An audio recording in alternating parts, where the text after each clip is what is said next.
আপনি যখন উহুদের ঘটনা পড়বেন আপনার অন্তরের মধ্যে দাগ কাটবে, আহারে আমার নবী অ্যাটাক করে বসেছে, 3 জন 4 জন সাহাবী মাত্র তার পাশে, আল্লাহর নবীকে তীর মারতে শুরু করেছে, টার্গেট করে একটা তীর মেরে দিয়েছি, আল্লাহর নবীর বর্ম ভেদ করে বর্মটা গালের মধ্যে বসে গেছে, গাল মোবারক দিয়ে রক্ত পড়তে শুরু করেছে। আল্লাহর নবীর তীর তোলা যায় না, বর্ম তোলা যায় না, একজন সাহাবী কামড় দিয়ে বর্মটা তুলেছেন, আমার নবীর টপ টপ করে 2টা দাঁত খুলে পড়ে গেছে, আমার নবীর মুখ দিয়ে রক্ত পড়ে পড়ে উহুদের ময়দান মাখামাখি হচ্ছে। আল্লাহর নবী দুঃখ করে বলছেন, আমার এই উম্মত তার নবীকে চিনে নাই, তার নবীকে চিনে নাই। আল্লাহর নবীর সামনে তখন তালহা দাঁড়ায় গেছেন, তালহা আল্লাহর নবী তাকায়া জড়ায় ধরে আর আস্তে আস্তে করে উপর দিকে আল্লাহর নবীকে তোলে, আল্লাহর নবীর দিকে তাকায় হাসে, মাঝে হাসে আবার হাসি বন্ধ হয়, আবার হাসে আবার হাসি বন্ধ হয়।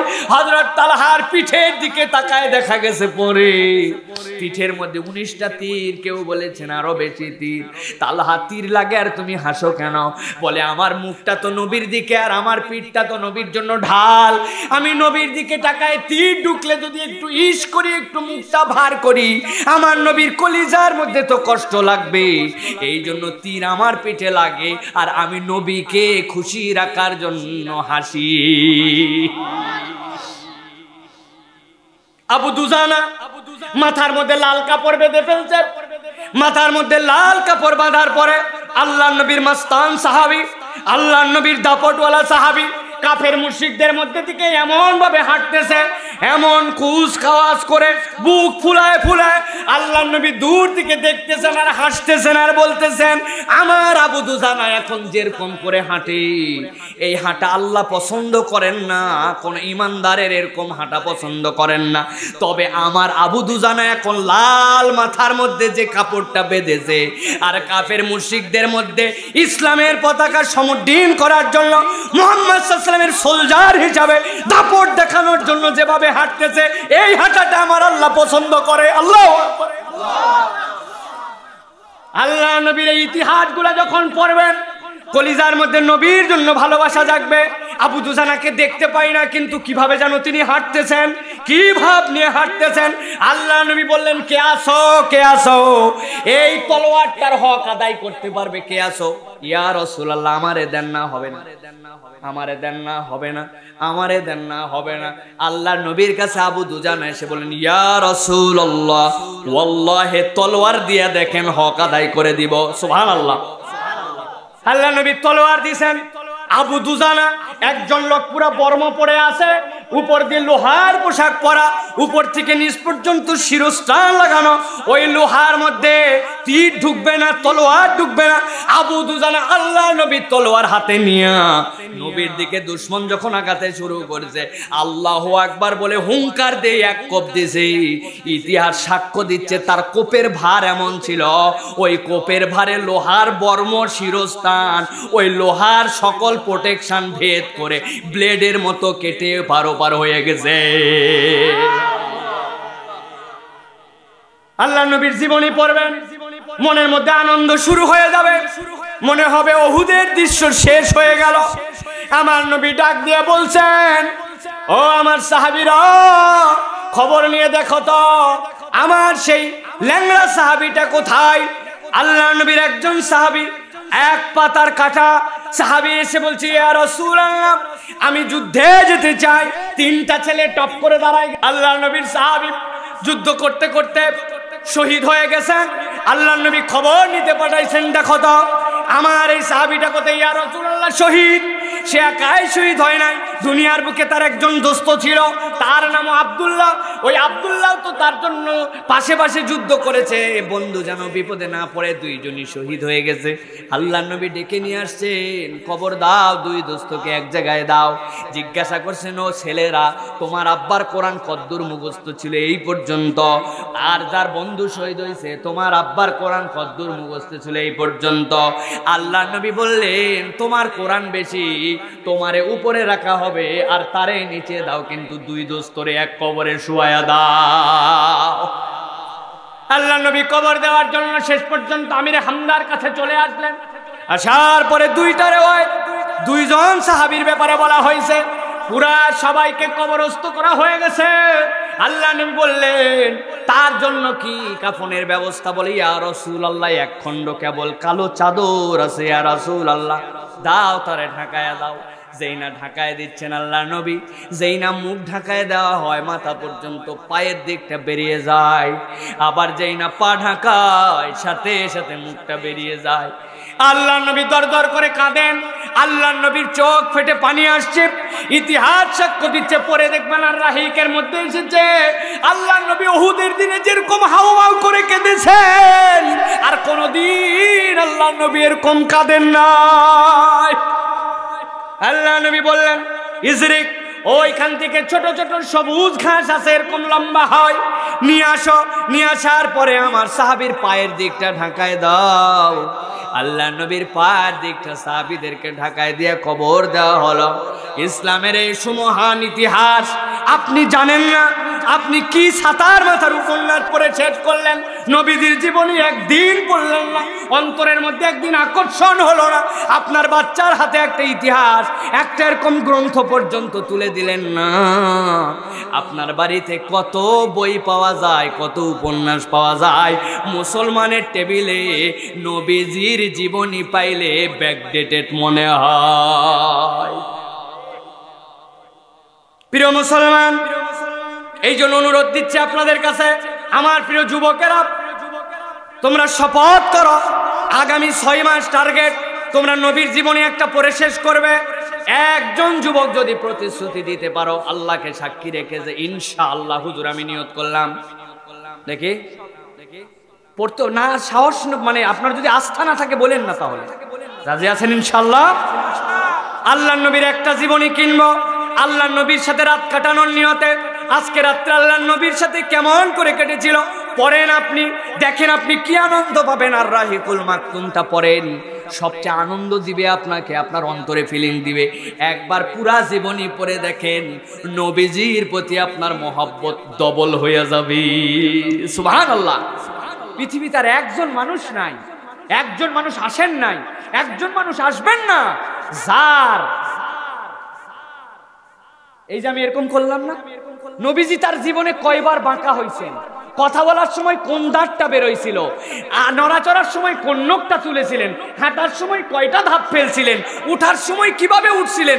আল্লাহর নবীর জীবনের প্রত্যেকটা চুল চেরা জীবন রেকর্ড সংরক্ষিত আছে, পৃথিবীর আর কারো নাই। সুবহানাল্লাহ। সব সংরক্ষিত আছে, সব। একটা গ্রন্থ আসতেছে রিসেন্ট বাজারে, আল্লাহ নবী সাল্লাল্লাহু আলাইহি সাল্লামের মহিলা সাহাবীরা যারা নবীজির জীবনী বর্ণনা করছেন। নবীজির সাহাবীদের থেকে তো আবু হুরায়রা 5374টা হাদিস বর্ণনা করছেন, আয়েশা সিদ্দিকা রাদিয়াল্লাহু তাআলা 2210টা হাদিস বর্ণনা করছেন, অনেক সাহাবীরা অনেক হাদিস বর্ণনা করছেন। নবীজির মহিলা সাহাবীরা যারা নবীজির জীবন চরিত বর্ণনা করছেন, এই মহিলা সাহাবীদের বর্ণনার জন্য 50 খণ্ডের একটা গ্রন্থ আসতেছে। পুরুষেরটা কত খণ্ড লাগবে কল্পনা করছেন আপনি? যেই নবীর সবগুলা অফ দা রেকর্ড থেকে গেছে, অন দা রেকর্ড, সব সব ইচ এন্ড এভরিথিং আল্লাহ সংরক্ষণ করাইছেন। সুবহানাল্লাহ। সব সব নবীজির ভিতর বাহির সব সংরক্ষিত। সেই নবীর জীবনী পড়ি না আমরা, আর জীবনী পড়ি ছাতা মাতার। দুনিয়ার যত জীবনী লেখা হয়, যারা বিজয়ী হয় তারা জীবনী লেখে, যারা হেরে যায় তারা জীবনী লেখে না, ঠিক কিনা? বিজয়ী হয় মানে কি, দুই দলের যুদ্ধ হয়েছে, এক রাজা জিতেছে আর এক রাজা হারছে, এখন জিতা পার্টির ইতিহাস লেখা হচ্ছে। ওরে পাম পট্টি দিয়ে, আমার রাজার মতো কোনো রাজাই ছিল না, সকালে উঠার পরে এমন হিম্মতলা ছিলেন, 30টা রুটি খাইতেন, 20টা ডিম খাইতেন, দুপুরে একটা খাসি একাই খেয়ে ফেলতেন, যুদ্ধে যখন যেতেন একবার তীর মারলে এক তীরে 3টা বডি পার হয়ে যেত। বেচারি দেখা যাচ্ছে এমন ভয় আর এমন শরীর, তীরই উঁচু করতে পারে না, কিন্তু ইতিহাস পামপট্টি দিয়ে 3 জন মানুষ ভেদ করাইছে। এই ভুয়া ইতিহাস আছে না ভাই? আমার অমুকের স্বপ্ন ছিল, যা হয় খালি স্বপ্ন, আছে না ভাই? সব স্বপ্ন দেখা লাইছে, একজন স্বপ্ন দেখতে সব। এই যে পামপট্টি মারা, এই পামপট্টি কেন? কারণ বিজয়ী যারা হয় তারাই ইতিহাস লেখে। আমার নবীর জীবনীতে এরকম কোন একটা চুল মিথ্যার অবকাশ পর্যন্ত নাই, ঠিক কিনা?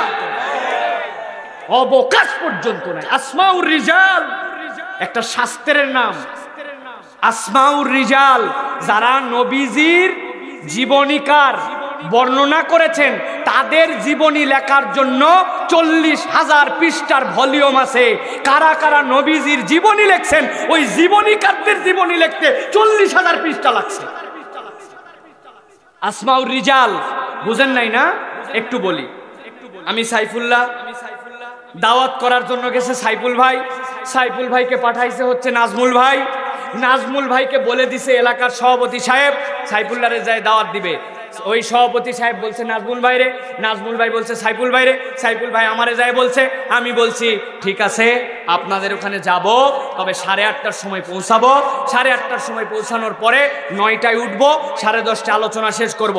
আলোচনা শেষ করার পরে আমার আসা যাওয়া খরচ পাবে, এই টাকা দেওয়া লাগবে, এই টাকা দিলে রাজি আছি, আপনারা যে যোগাযোগ করে আমারে জানায়েন। এই কথা এসে সাইফুল ভাই বলছে নাজমুল ভাই রে, নাজমুল ভাই সভাপতি, এই যে মধ্যের যেই লোকগুলো আমার কথা, এই লোকগুলা আমার কথাটা ঠিক বলছি কিনা, এই সাইফুলের চরিত্র কেমন, কথাবার্তায় মিথ্যা বলে কিনা, মানুষকে ধোকা দেয় কিনা, নামাজ কালাম ঠিক মতো পড়ে কিনা, কোরআন শরীফ ঠিক মতো মুখস্থ রাখতে পারে কিনা, যেই হাদিস শুনেছে সেই হাদিস সংরক্ষণ করার ক্ষমতা আছে কিনা, বাড়ির গরু ছাগলের সাথে কিরকম ব্যবহার করে, এলাকার মানুষ তার ব্যাপারে কি বলে, কোন কোন লোকের কাছ থেকে উনি এলেম শিখেছে, তার কাছ থেকে কারা কারা ছাত্র হয়েছে, নবীজি পর্যন্ত যারা এই রকম একটা কথাও বলেছে এই ব্যক্তিদের জীবনী 1000 পৃষ্ঠা সংরক্ষণ করা আছে। যে সে বললেই তার থেকে নবীজির কথা নেওয়া হয় নাই। সুবহানাল্লাহ। আমার নবীর জীবনী এর থেকে বিশুদ্ধতম কিছু হতেই পারে না। সুবহানাল্লাহ। আপনি কি পড়তেছেন? আপনি ফয়েজ ও বরকত কোত্থেকে আসবে? হাকাও ফয়েজ ও বরকত আসবে নাকি আপনার মধ্যে? অন্তরের মধ্যে অযথাই শান্তি আসবে নাকি? অন্তরে শান্তি পেতে চান, নিজের জীবন পরিবর্তন করতে চান, কলিজাকে আনন্দ দিয়ে ভরাতে চান, নবীর জীবনী পড়েন। রাজি আছেন ইনশাআল্লাহ? ইনশাআল্লাহ। আল্লাহ তৌফিক দান করবেন, আল্লাহুম্মা আমিন। আমাদের মাহফিল ইনশাআল্লাহ আল্লাহর কাছে কবুল হয়ে যাবে ইনশাআল্লাহ। ইনশাআল্লাহ। এ লোক দিয়ে কি করবে না, বহু আগেই বলছি, লোকের কোনো গুণাগুণিতে আমি ওয়াজ করিনি। 1 লাখ লোক থাকলেও যা বলতাম আপনাদের এখানে যে 2-4-5 হাজার লোক আছে তাই বলবো ইনশাআল্লাহ। শেষ আয়াত, গভীর মনোযোগ, কঠিন ভাবে খেয়াল করেন। কোরআনের দ্বিতীয় কোন জায়গায় আল্লাহ এরকম কথা বলেন নাই। আমার আল্লাহ বলছেন ইয়াকুলু ইয়া লাইতানি কদ্দামতু লিহায়াতি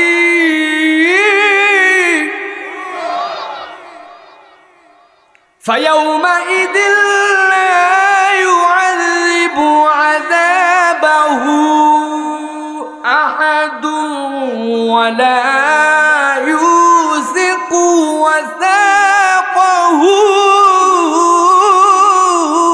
আহাদ। আল্লাহ বলছেন দুনিয়ার মানুষ কিয়ামত যখন কায়েম হয়ে যাবে আমার সামনে এক শ্রেণীর লোক হাজির হবে। খেয়াল করেন, আল্লাহর কাছে এসে বলতে শুরু করবে, আয় রব্বুল আমিন আজকে বড় আফসোস, আজকে বড় হতাশা, কেন রে? আল্লাহর কাছে তারা বলতে শুরু করবে, আয় রব্বুল আমিন আমরা যদি আজকের যে দিবসে হাজির হয়েছি এই দিবসের জন্য কিছু কামাই করে আসতে পারতাম। আফসোস আফসোস, আজকে আমাদের হাতে কোনো ব্যালেন্স নাই, আমাদের অ্যাকাউন্টে আজকে কোনো কামাই রুজি নাই যেইটা দিয়ে আজকে পরকালের দিনে আমরা চলতে পারি। আমার আল্লাহ রাব্বুল আমিন বলছেন, ও দুনিয়ার মানুষ যত কথা আল্লাহর কাছে বলুক, এই দুইটা কথা, এই শব্দটা আল্লাহর কাছে এত পছন্দনীয়, আল্লাহ তারে বলবেন তোরে আমি একটা জীবন দিয়েছিলাম, তুই 12 বছর বয়সে বালেগ হয়েছিলি, 20 বছর বয়সে মারা গিয়েছিলি, আমি আল্লাহ তোর তো 70 বছরের হিসাব নিব না, আমি আল্লাহ তোর নিব মাত্র 8 বছরের হিসাব। ওইটুকুর মধ্যেই তুই তো পরকালের জন্য কিছু কামাই করে আসতে পারতি, কেন তুই কামাই করে আসিস নাই? তুই 50 বছরের জীবন পেয়েছিলি, 15 বছরে তুই বালেগা হয়েছিল। মেয়ে দুনিয়ার কত কিছু তুই বুঝছিলি, রান্না বাড়ি বুঝলি, সংসার বুঝলি, স্বামী বুঝলি, সব বুঝলি দুনিয়ার বুকে। আর আজকে এসে আমার কাছে কেন বলতেছিস যে যদি আমি পরকালের জন্য কিছু কামাই করে আসতাম? আমার আল্লাহ বলছেন কিয়ামতের ময়দানে যারা এই কথা বলবে আল্লাহ তাদের প্রতি সবচেয়ে বেশি ক্ষিপ্ত হয়ে যাবেন। আল্লাহ বলছেন আমি আল্লাহ তাদেরকে সাথে সাথে বলবো ফায়াউমা ইযিল্লা ইউআযিবু আযাবাহু আহাদ। ও বান্দা তোরে বলতেছি শুন, আজকের দিনে আমি তোরে যে আযাব দিব, আজকের দিনে আমি তোরে যে কষ্ট দিব, আজকের দিনে তোরে আমি যে শাস্তি দিব, আমি আল্লাহ নিজেই নিজের উপরে বলতেছি আমার থেকে ভালো শাস্তি তোরে কেউ দিতে পারবে না। আল্লাহ বলছেন ওয়ালা ইউসিকু ওয়াসাকাহু আহাদ। একটা বান্দা এসে যদি কেবল আমার কাছে বলে আল্লাহ আমাকে আজকের জীবনে আসার পরে দেখতেছি যদি কামাই করে আসতাম, আল্লাহ বলছেন আমি আল্লাহ তোরে এমন বাধা বাঁধব আমার থেকে মজবুত করে তোরে কেউ বাঁধতে পারবে না। আল্লাহু আকবার। এই কথার ভার বুঝছেন আপনি? এই কথার ওজন চিন্তা করছেন আপনি? আপনি ম্যাচের কাঠি দিয়ে চুলা ধরাচ্ছেন, কাঠির অর্ধেকটা ভেঙে গেছে, চুলা ধরাবার লাগবে, তারপরে একটাই মাত্র অর্ধেক কাঠি আছে, ঠোকা দিছেন দিয়ে ধরাতে গেছেন, ধরাইছেন চুলা, কিন্তু ম্যাচের বারুদের একটু আঁচ লাগছে আপনার দুইটা নখের মধ্যে, কি জ্বলা জ্বলে, সাথে সাথে কানের লতিতে হাত দেয়, ঠিক কিনা? তার মানে এই আগুন দিলে আপনার গরম লাগে। এবার বলেন তো এই গরমের স্রষ্টা, আগুনের স্রষ্টা কে? ওই জাহান্নামের মধ্যেও আগুন হবে, ওই আগুনের স্রষ্টাও কে? যে আল্লাহ দুনিয়ার এইটুকু আগুন আপনার সহ্য হচ্ছে না, ওই জাহান্নামের আগুনও তিনি সৃষ্টি করছেন। তিনি বলছেন আমার কাছে এসে যে একবার বলবে আল্লাহ যদি পরকালের জন্য কিছু করে আসতে পারতাম, এই কথা বলার সাথে সাথে আমি তারে বলবো আমি যেই আগুনের স্রষ্টা, যেই শাস্তির স্রষ্টা, সেই আল্লাহ বলছি তোরে যে কেমনে শাস্তি দেওয়া লাগে আজকের দিনে তুই টের পাবি। আল্লাহু আকবার। তার মানে কি বোঝা যায়?